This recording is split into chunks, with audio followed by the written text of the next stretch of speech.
Le petit matin Sud Radio, 5h-7h, Benjamin Glaise. Il est 6h38, soyez les bienvenus si vous nous rejoignez Sud Radio. La vie en vrai, il fait chaud, très chaud, et pour se rafraîchir un petit peu, quoi de mieux qu'une bonne glace. Pour cela, je vous propose de prendre sans plus tarder la direction de la Charente-Maritime. À Surgères, un couple d'éleveurs de vaches laitières a fait le pari de se lancer dans la production de glace artisanale, un pari rafraîchissant et réussi. Bonjour Séverine Lalo.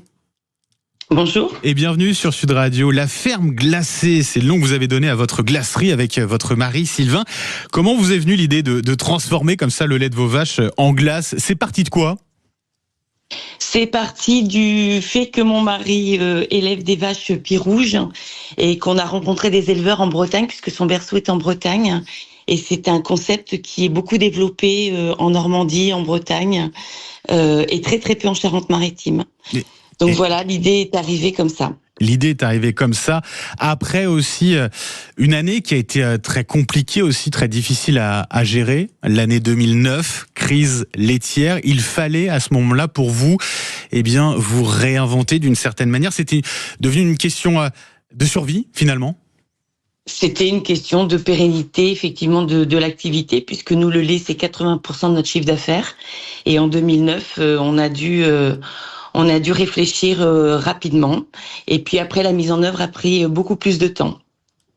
C'est-à-dire alors. Mais au moins les graines étaient semées. Ça a été une longue réflexion finalement, c'est ça, parce que voilà, on se lance dans un défi et c'est un nouveau métier véritablement à apprendre. Oui, c'est un nouveau métier, d'autant plus que moi, je ne suis pas du tout issue de l'agriculture et que j'avais mes activités en dehors. Donc, j'ai tout laissé pour accompagner mon mari à développer cette partie de l'exploitation. Bon, donc, j'ai pris en charge 100%. Vous avez pris en charge effectivement tout cela.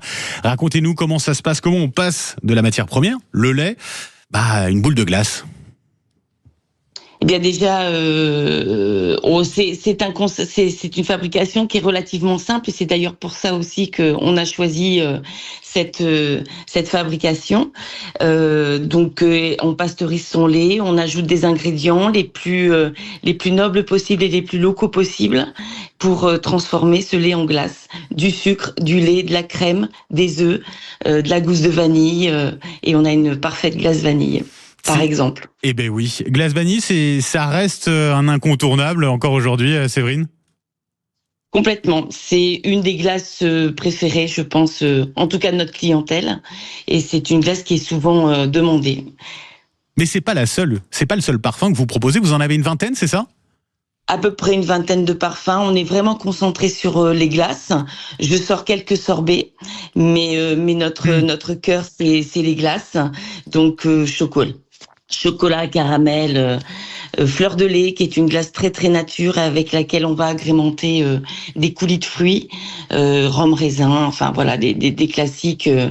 Des classiques, on sort pas du classique, on reste très très classique justement dans notre fabrication de glace et c'est ce que nos habitués aiment. Vos habitués, et vous vendez vous-même en fait vos glaces, c'est ça? Vous avez investi dans une boutique du centre-ville? Oui, tout à fait. Le hasard du concept du projet nous a emmenés en centre-ville, ce qui a été au début curieux et puis au final c'est ce qui fait que on a démarré assez fort parce que notre visibilité était encore plus grande et plus qu'à la ferme évidemment. Même si notre ferme est en bord de Surgères, il n'empêche qu'avoir un magasin en plein centre-ville nous apporte une visibilité inespérée. Bah oui, j'imagine. Avec, vous l'avez dit, c'est important de le noter, des produits locaux de préférence dans la mesure du possible, ça c'est important pour vous. Oui, complètement. Et puis c'est aussi de jouer le jeu, d'aller me fournir auprès de mes collègues producteurs en noisettes, en différents produits. Mais en tout cas, dès que je peux trouver mes produits au local, c'est principalement ceux-là que je vais choisir. Ouais, alors ça a un coût. Oui. C'est un coût plus important, mais c'est aussi rester aligné à mes valeurs. Oui, et c'est une forme de solidarité aussi entre complètement. Oui, entre producteurs. Ça, c'est effectivement, c'est vrai que c'est très important. La chaleur, en tout cas, c'est une bonne nouvelle pour vous. Ça y est, la saison est lancée pour vos glaces. Alors complètement. Moi, la chaleur, j'en suis contente. Mon mari un peu moins. Donc, ce que je gagne avec mes glaces, il va le perdre avec son blé. Mais c'est comme ça, c'est le jeu de l'agriculture. Mais c'est justement aussi, c'est l'avantage de proposer, d'avoir une diversification aussi de son activité quand on est agriculteur. C'est comme ça qu'on peut tenir, quoi. Ça me paraît aujourd'hui assez essentiel. Pas mettre les œufs dans le même panier, essayer. Alors c'est pas, je dirais, facile pour toutes les exploitations. La nôtre nous permettait cette diversité-là et cette diversification, et on a eu intérêt à le faire. La mise en œuvre a été longue, pas simple. Néanmoins, c'est ce qui nous permet aujourd'hui de continuer, et je dirais même de moderniser l'exploitation pour pouvoir continuer notre activité, et pourquoi pas envisager de la transmettre à quelqu'un qui voudrait bien perdurer ce concept. Eh ben, l'appel est lancé en tout cas, Séverine. Voilà, Lalo. complètement. Je rappelle le nom de votre glacerie, La Ferme Glacée. C'est donc à Surgères, dans le centre-ville, en Charente-Maritime, des glaces produites grâce au lait de vos vaches. C'est une très belle idée. Bravo à vous et merci d'avoir été avec nous ce matin sur Sud Radio, Séverine Lalo.